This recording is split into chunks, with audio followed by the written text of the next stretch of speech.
Hello, welcome to Changing Awareness and Enlightenment channel. It's me, Jen.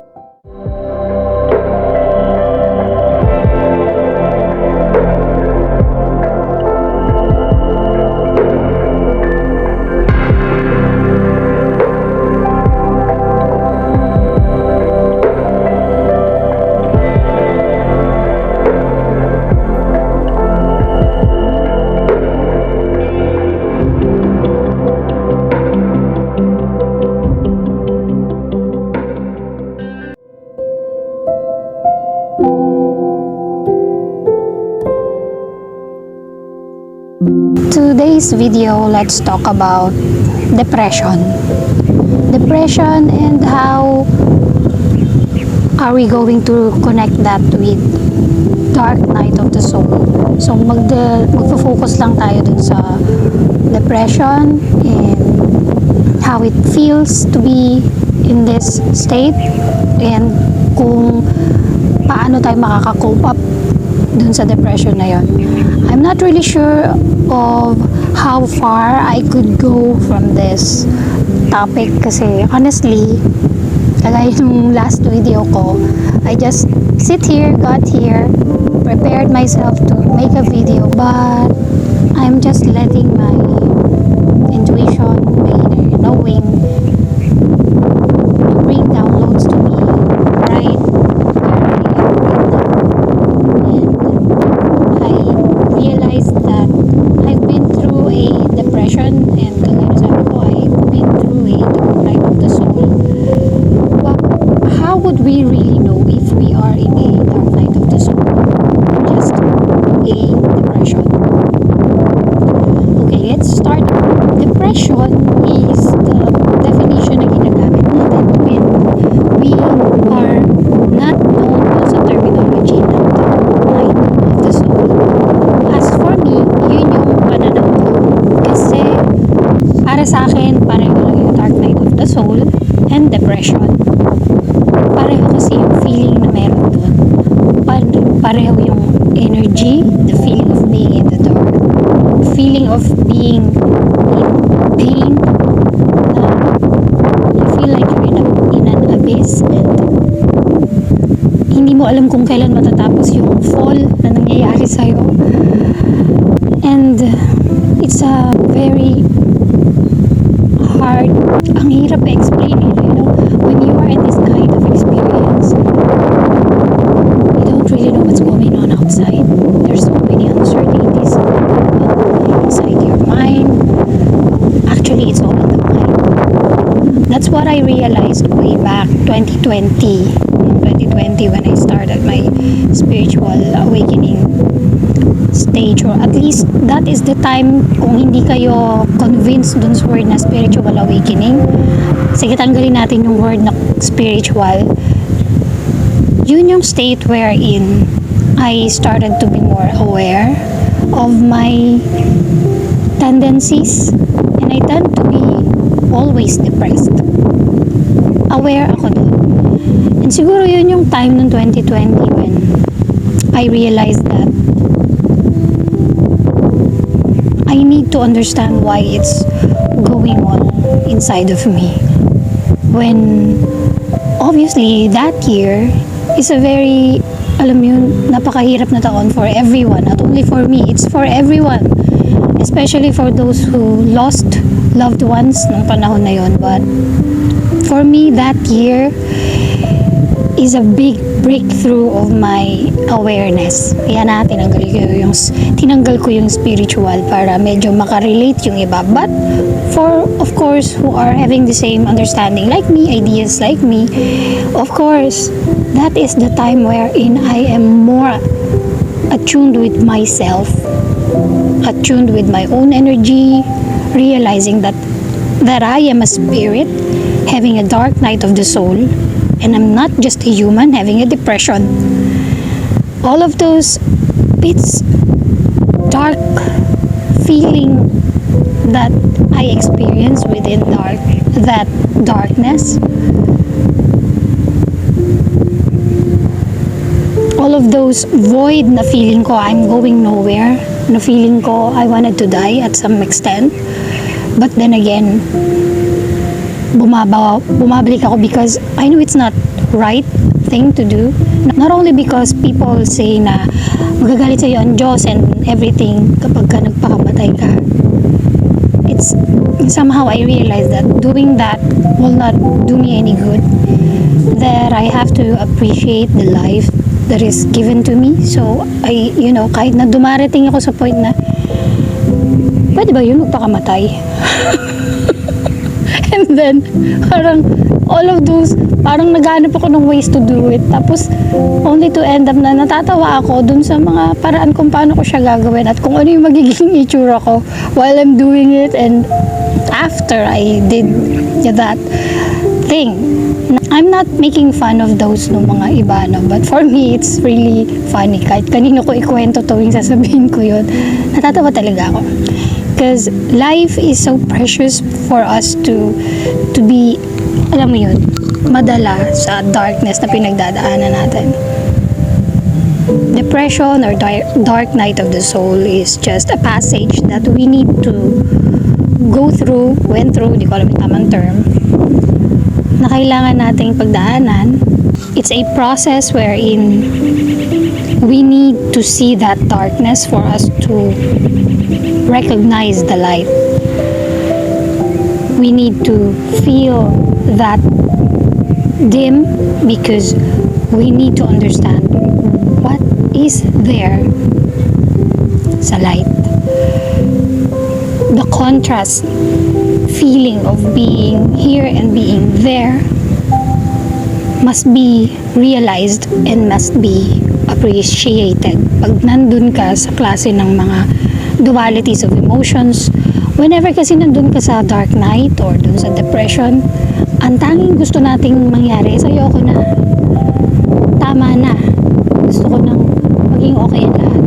For me, that is what is in my mind whenever I am in my depression state. Hindi ko lang alam sa iba, but luckily, I think that's one of the most healthiest way and normal way to deal with depression, to wish for something that you wanted to ano yun, yung parang matapos na yung pinagdadaanan mo. And it's a good sign that you are maybe having a dark night of the soul. Alam naman natin kung ano yung description ng depression eh. Everybody knows. You can Google, you can research, you can ask people having depression, how it feels, anong ginagawa nila, anong nangyayari sa kanila, physically, mentally, in their family. Usually nga, ang mga triggering points nito is problems. Somehow, yung iba naman, they don't know na nade-depress sila. They just, nare-realize na lang nila, uy, nade-depress ako. Some are unknown to them what are the triggering factors or maybe underlying factors that makes them depressed. And for my case, nangyayari sa akin yun ay before na pagka nade-depress ako, I didn't even know where does the anxiety came from. And then, hindi ko na yun makontrol hanggang tuloy-tuloy na siya, hanggang wala. Welcome depression na ako. It's hindi ko ikiniklaim na yung depression ko is on its highest level.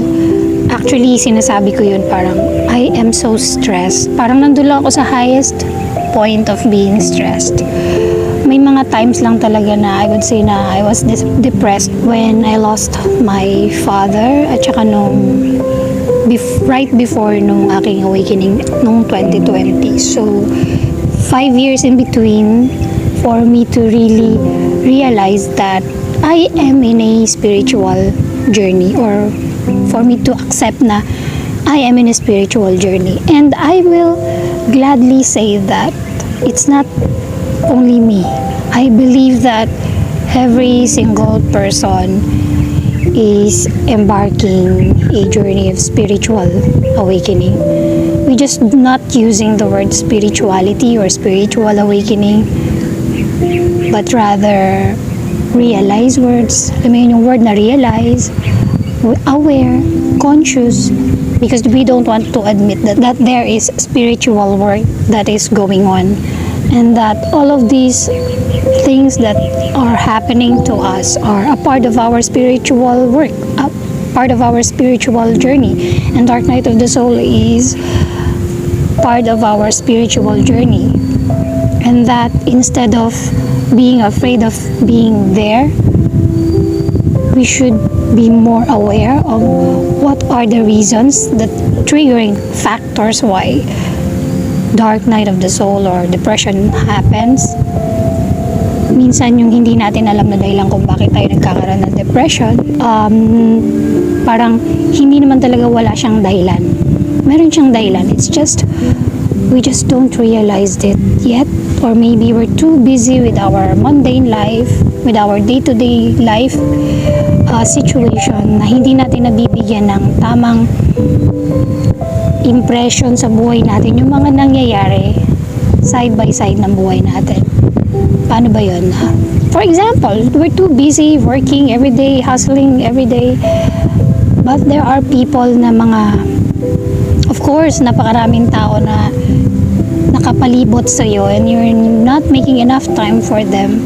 You are aware of that, not 100%, siguro mga 10%, 20%, because you're making your reason that I am busy, I don't have time for anybody, for everybody, or something else. I could give time like this, like that lang. So you have to keep up with me kasi ako yung busy. Ganyan. And then at the back of our mind, depende sa personality natin, how we really deal with that thought. Minsan, may mga ibang tao na they keep on going like this every day, pero at the back of their mind, there is something going on na they feel guilt about whatever it is na alam nilang pagkukulang nila. Story, maybe other story naman na parang mayroon naman tao na keep on pissing them off, getting into their nerves every day, na parang dinidedma lang nila ng dinidedma, and then afterwards, this makes them anxious over time without them realizing na ay nasasagad na pala ako nitong tao na to. Tapos, pagka umaatake na yung anxiety natin na hindi natin nakita yung part na yun, actually isa lang yun. Marami yan sa buhay natin, hindi lang isang ganyan. Minsan may isang ganyan, may dalawa, may tatlo, may apat na mga rason why it keeps us making anxious na parang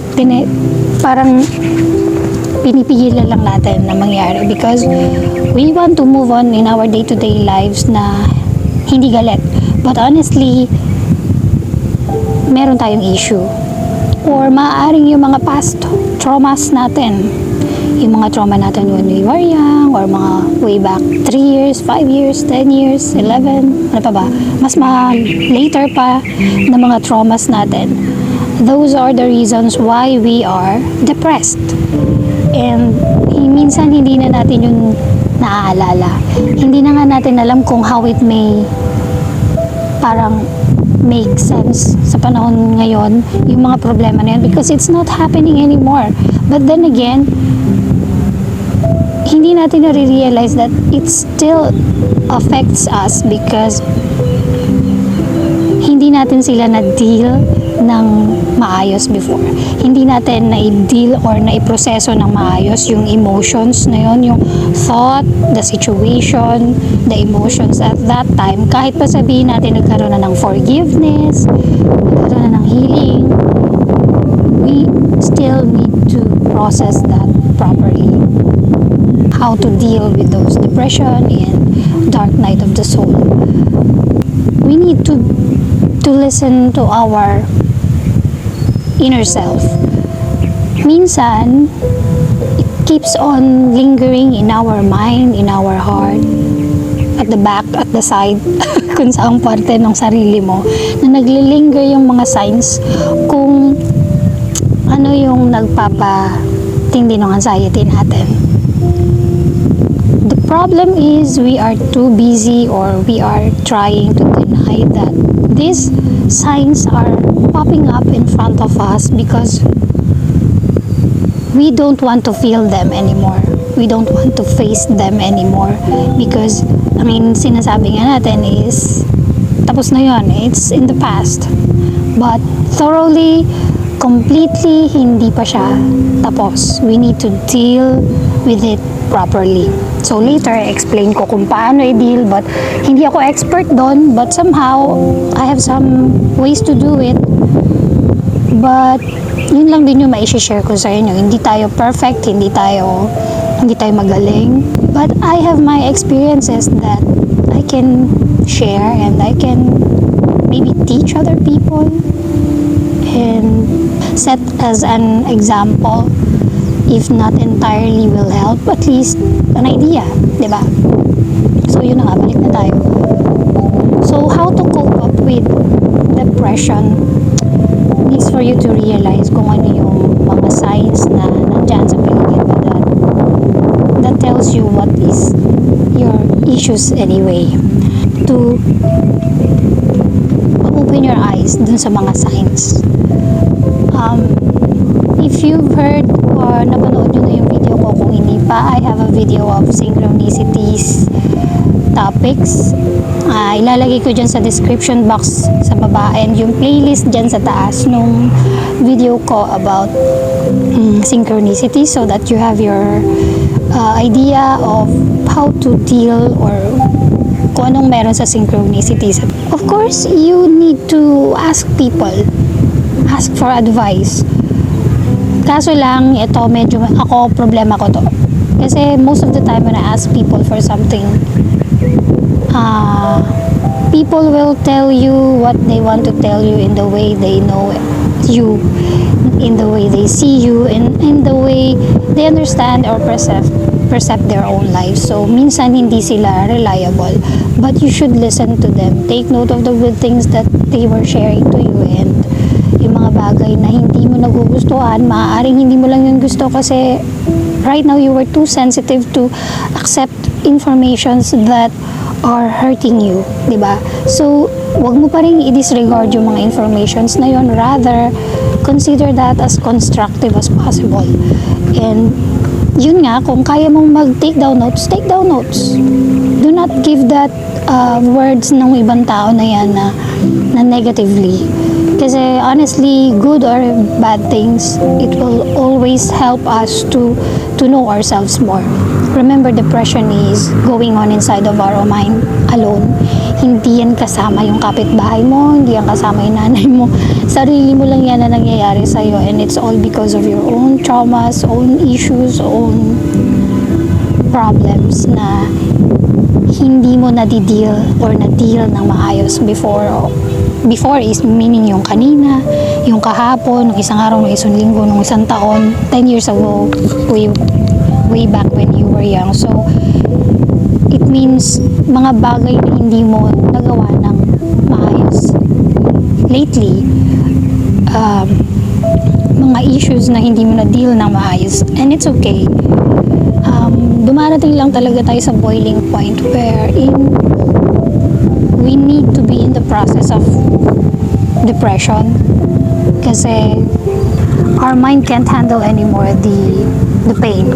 Ayun na, yung pinaka mga easing words na lang din yung lumalabas sa bibig ko kasi yun na lang din naman dahil it's been a while since I make videos. I don't research, basta umupo lang ako dito, nag-share sa inyo ng story ko and what I know. I hope it helps. Ano pa? And of course, ikaw din mismo, you have to make your own search sa iyong past.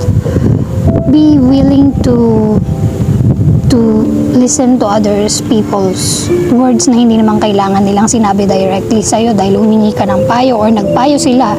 Minsan yung mga words ng mga tao sa paligid natin or when we were listening sa mga videos, sa mga talks, kwentuhan ng ibang tao, yung parang hindi mo naman pinlano.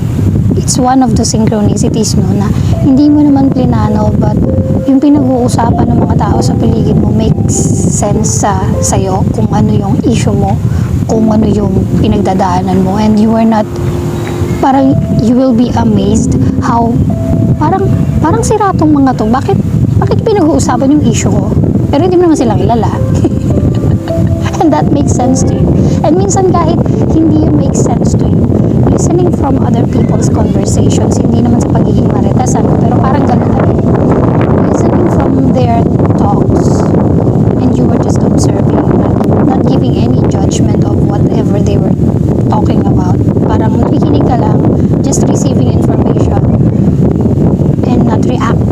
all, hindi naman kailangan yung sinabing react, kailangan mag-react ka, magsalita ka, but in a way, you are not judging of whatever the topic is. You were just listening and try to find that in yourself na meron din ba ako nito? Kahit nung konting part lang ng pinag-uusapan nila, meron din ba akong ganitong issue sa sarili ko? And then from there, you are starting to teach yourself little by little. You are starting to teach yourself to realize things, kung sino ka, kung ano ka. Kasi minsan may mga bagay na hindi kayang sabihin natin, hindi kayang sabihin ng kapwa natin sa atin because maybe siguro ayaw nilang masaktan tayo, because maybe hindi rin nila kayang magsalita, maybe they care for us but it's hard for them to talk, or minsan naman yun nga, may mga tao na magsasalita sa atin na tayo naman yung parang hindi rin natin gustong marinig yun kasi nga we're too sensitive at that time. Kaya nga meron akong cliche na naririnig na be kind because we didn't know kung anong pinagdadaanan ng isang tao, so be kind. So siguro nagiging ina-apply ng iba yon, but somehow yung mga tao na in a depression somehow needs a relevant advice, talks, relevant people that they need for them to listen to them sa mga drama nila sa buhay na minsan kapag hindi naman din natin na control, we are making too much dramas dun sa issue natin. So, hello, sorry guys, I need to move kasi nagdidilig yung mga hardinero dito sa oval. One of the best thing that we can do to cope up yung depression is we all have our own dark night of the soul. Nasa atin yun kung itatry natin silang i-deal and i-heal. Walang katapusang ganong process kasi yung gagawin natin sa entire life natin. As I always say, to take things gracefully. Love and light everyone. Bye. I love you.